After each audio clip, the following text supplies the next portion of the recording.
भगवान शंकर और शंखचूड़ के पक्षों में जब युद्ध हुआ तो भद्रकाली का घोर युद्ध। और जब आकाशवाणी हुई तो आकाश से सुनकर माता काली ने शंखचूड़ पर पाशुपात अस्त्र न चलाना। तो इसमें भगवान नारायण नारद जी को कथा कहते हैं, जिन्हीं के प्रताप से हम सुन पा रहे हैं। तो कहते हैं, मुने प्रतापो दानवराज शंखचूड़ सर झुकाकर भगवान शिव को प्रणाम किया और अपने मंत्रियों के साथ तत्काल विमान पर बैठा, क्योंकि अब युद्ध का जो परिणाम था वह पता चला गया था कि अब हमें युद्ध करना है, अब किसी प्रकार के कोई वार्तालाप नहीं करनी है। तो दोनों दलों में जब यह युद्ध आरंभ हो गया तो दानव सकंद की शक्ति से निरंतर पीड़ित होने लगे। उनमें बड़ी हलचल मची। इधर स्वर्ग में देवता दुंदुभियां बजाने लगे और उसी प्रकार उस भयंकर सम्रांगण में सकंद के ऊपर फूलों की वर्षा होने लगी। अब यहाँ पर सकंद का युद्ध अत्यंत अद्भुत और भयानक था। वह प्राकृतिक प्रलय के बाद दानवों के लिए विनाशकारी सिद्ध हो रहा था। और इस प्रकार यहाँ पर उसे देखकर जब विमान में बैठे हुए जो राजा शंखचूड़ ने बाणों की वर्षा आरंभ कर दी। और जैसे बाणों की वर्षा आरंभ हुई, राजा के बाण से इस तरह गिर गए थे, जैसे इस तरह बाणों से गिर गए जैसे मानो मेघ बादलों की जल की धारा से घिर रहा हो। वहां घोर अंधकार छा गया, फिर आग प्रकट होने लगी। तो वह देख नंदीश्वर जो सभी देवता वहां से भाग गए। केवल कार्तिकेय ही ऐसे थे जो कि भगवान शिव के पुत्र थे बड़े। युद्ध के मुहाने पर डटे रहे। राजा शंखचूड़ ने पर्वतों, सर्पों, शिलाओं, वृक्षों की भयानक वृष्टि करने लगा। उसका वेग दुस्सह था। राजा की बाणों की जब वर्षा हुई तो शिव कुमार जो कार्तिकेय हैं वो ढक जाते हैं, मानो सूर्यदेव पर स्निग्ध मेघमाला का आवरण पड़ गया हो, इस प्रकार। तो यहाँ पर शंखचूड़ ने भयंकर सकंद के भयंकर दुर्वय धनुष को काट दिया और दिव्य रथ के टुकड़े टुकड़े कर डाले और रथ के घोड़ों को भी मार गिराया। उनके मोर को दिव्य अस्त्र से मार मार कर छलनी कर दिया। इसके बाद दानवेंद्र ने उनके वक्ष स्थल पर सूर्य के समान जाज्वल्यमान प्राण घातक शक्ति जब चलाई तो उस शक्ति से आघात से एक क्षण तक मूर्छित होने के पश्चात कार्तिकेय भगवान जी फिर सचेत में आ जाते, चेतना जागृत हो जाती है। तो उन्होंने जब दिव्य धनुष हाथ में लिया तो जिसे पूर्व काल में भगवान विष्णु ने जब उन्हें प्रदान किया था, फिर रतेंद्र सार से निर्मित यान पर आरूढ़ हो अस्त्र शस्त्र लेकर कार्तिकेय भयंकर युद्ध करने लगे। तो शिव कुमार सकंद ने अपने दिव्य अस्त्रों से क्रोधपूर्वक दानवराज के चलाए हुए जो समस्त हैं पर्वतों, शिलाखंडों, सर्पों और वृक्षों को काट गिराया। और उन प्रतापी वीर ने पार्जन्यास्त्र के द्वारा आग बुझाई। खेल खेल में शंखचूड़ के जो रथ हैं, धनुष हैं, कवच हैं, जितने भी थे जो उनके हथियार थे, सारथी और उज्जवल किरीट मुकुट को भी काट डाला। फिर उल्का के समान प्रकाशित होने वाली शक्ति दानवराज के वक्ष स्थल पर दे मारी। उसके आघात से राजा है वह मूर्छित हो गया और फिर तुरंत ही वह होश में आया। जब दूसरे रथ पर जब वह चढ़ा तो दूसरे हाथ में उसने धनुष ले लिया। अब भगवान कहते हैं नारायण नारद जी से कि शंखचूड़ के मायावियों का जो शिरोमणि था तो उसने अपनी माया से युद्ध भूमि के बाणों का जो जाल है वो बिछा दिया और उसके द्वारा कार्तिकेय को ढककर सैकड़ों सूर्य के समान प्रकाशित होने वाली एक अमोघ शक्ति हाथ में ली।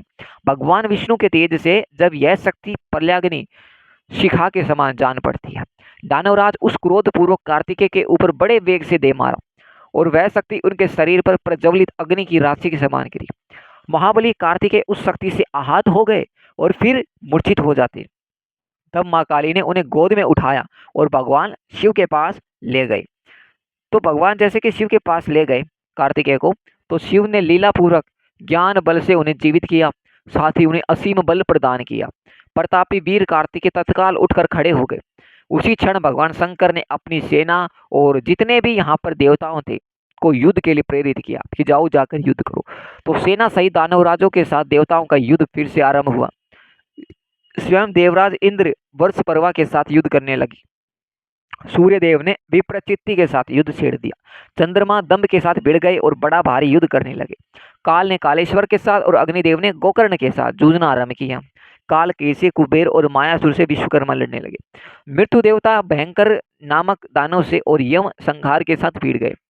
कलविंक और वरुण में चंचल और वायु में बुध और घृतपृष्ठ तथा रक्ताक्ष और शनिश्चर में युद्ध होने लगा। आज जो जयंत थे तो जयंत ने रत्नसार का सामना किया।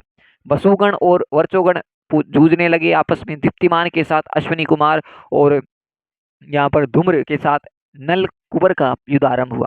धर्म और धनुधर का मंगल और मंडल काक्ष शोभा कर और ईशान तथा पीठर और मनमत एक दूसरे का सामना करने लगे।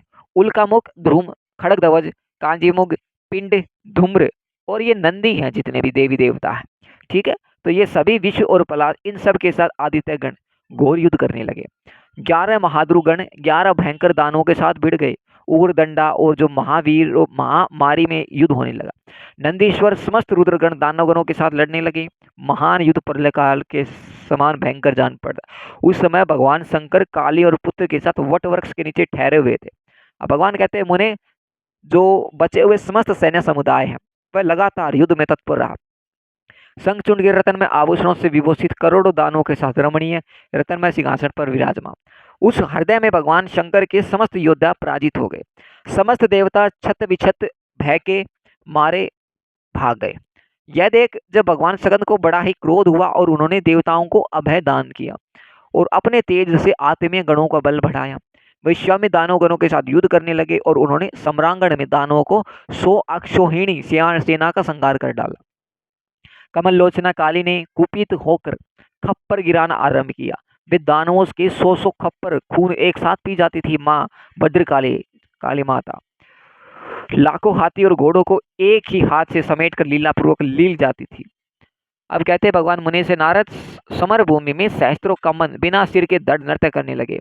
सकंद के बाण समूहों से छत विछत हुए महान बल पराक्रम से संपन्न सभी दानव भय के मारे भाग चले। वृष प्रवाह विप्रचिति और दम्भ और विकंगन ये सब बारी बारी से सकंद के साथ युद्ध करने लगे। अब काली माँ ने सम्रांगण में प्रवेश किया। भगवान शिव कार्तिकेय की रक्षा के लिए करने लगे। नंदीश्वर आदि जो वीर काली के ही पीछे पीछे गए। समस्त देवता गंधर्व यक्ष राक्षस किन्नर और बहुत से जो राजा भांड है करोड़ों मेघ हैं वे उन्हीं के साथ थे।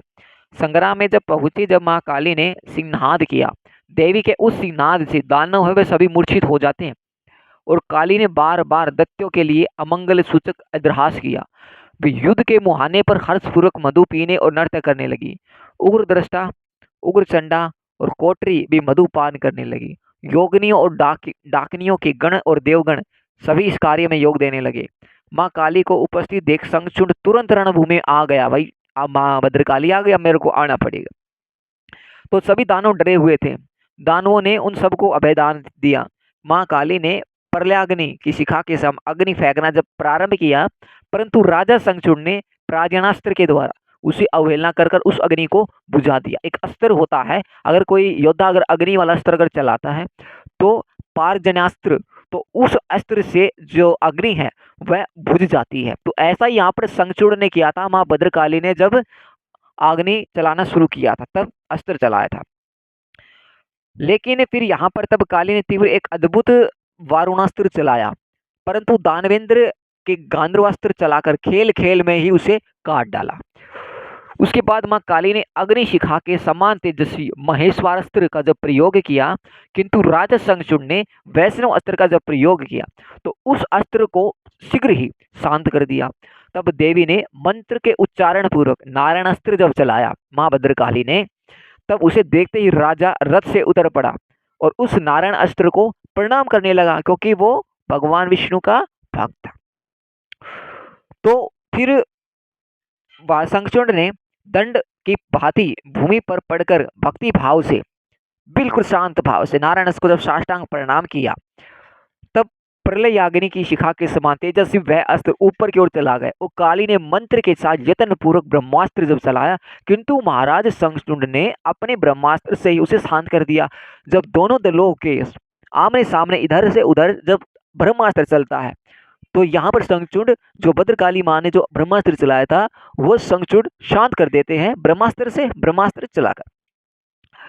और इस प्रकार जब वह अस्त्र शांत होता है फिर तो देवी ने मंत्र उच्चारण पर बड़े बड़े दिव्यास्त्र चलाए, ऐसे ऐसे दिव्यास्त्र चलाए, परंतु राजा ने अपने दिव्यास्त्र से उन सबको शांत किया।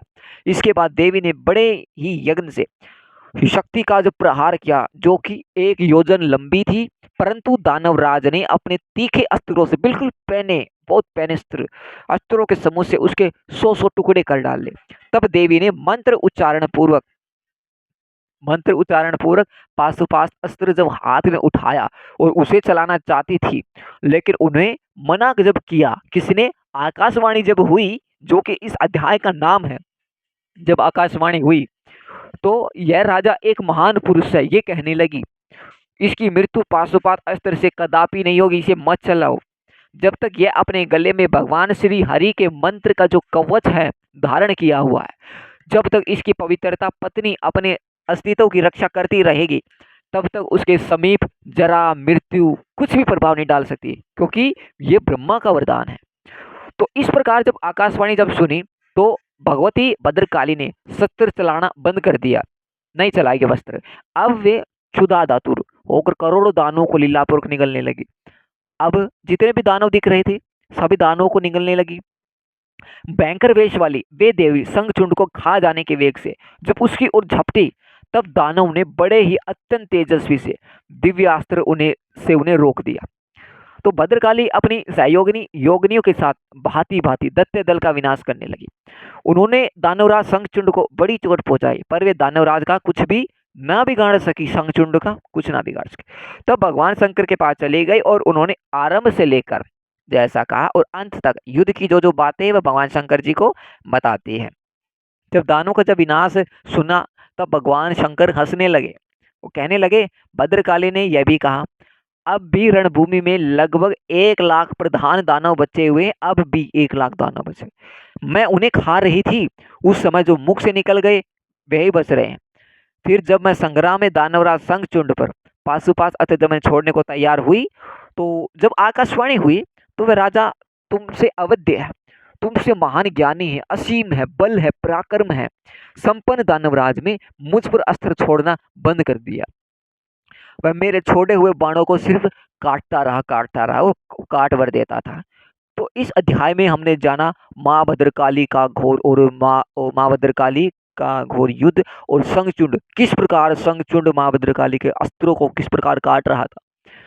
तरह तरह के अस्त्र चलाए, दिव्य अस्त्र चलाए, पाशुपात अस्त्र चलाए। पाशुपात अस्त्र जब चलाने का प्रयास किया तब तो आकाशवाणी हो गई थी और उन्होंने समझा दिया था, भाई जब तक शंखचूंड ने जो वैष्णव कवच को धारण किया हुआ है और इनकी जो पत्नी है तुलसी, तो तब तक इनका कोई कुछ बाल बिगाड़ नहीं सकता, कुछ नहीं हो सकता इनको।